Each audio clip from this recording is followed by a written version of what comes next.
Cancel ചെയ്തേ പറ്റൂ. മുഖ്യമന്ത്രി സ്വീകരിക്കാൻ ഞാൻ വന്നത് അതിജീവിതയുടെ രതിജീവിതയുടെ കാര്യം പറയാനാണോ? അതിജീവിത അധിക്ഷേപിച്ചു. നീ കുറച്ചു നേരമായിട്ട് തന്നെ പഠിപ്പിക്കാൻ ഇല്ല, കുറച്ചു നേരമായിട്ടൊന്നുമല്ല. ഞാൻ വളരെ കൃത്യമായ കാര്യമല്ല മാഡം പറയുന്നത്. കൊച്ചി ആ വാർത്ത ക്യാൻസൽ ചെയ്യും. ഇല്ല, പറ്റില്ല മാഡം. റിപ്പോർട്ടറോ മരമുറിയല്ലേ? മരമുറി എന്നൊന്ന് പറഞ്ഞ പറ്റില്ല മാഡം. ഇതൊരു മോശം വർത്തമാനമാണ് ഇപ്പോൾ മാധ്യമ പ്രവർത്തകർക്കെതിരെ പറഞ്ഞത്. മാഡം ഒരു അഭിഭാഷകയാണ്. സ്വാഭാവികമായിട്ടും ഒരു മാധ്യമ പ്രവർത്തക എടി പൊടി എന്നൊക്കെ വിളിക്കാൻ മാഡത്തിന് ആരാണ് അധികാരം തന്നിരിക്കുന്നത്? റിപ്പോർട്ടറൊന്നും മാറിയില്ല, ഞാൻ പിന്നെ സംസാരിക്കാൻ തന്നെയാണ്. റിപ്പോർട്ടറിനോ മാറി നിൽക്കാൻ റിപ്പോർട്ടറിന് ഏത് തരത്തിലുള്ള വിലക്കാണ് മാഡം ഏർപ്പെടുത്തുന്നത്?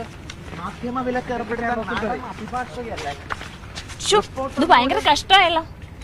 അല്ല മാഡം, അത് എന്തർത്ഥത്തിലാണ് പറഞ്ഞത്? എനിക്ക് റിപ്പോർട്ടറിനോട് സംസാരിക്കാനില്ല, കൈരളിയോട് സംസാരിക്കാനില്ല.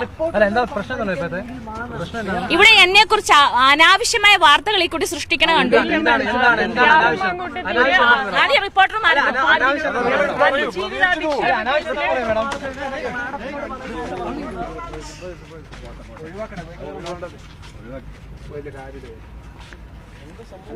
നേരത്തെ മുതലേ കുറേ സമയം നമ്മൾ എന്തൊക്കെയോ പറഞ്ഞോണ്ട്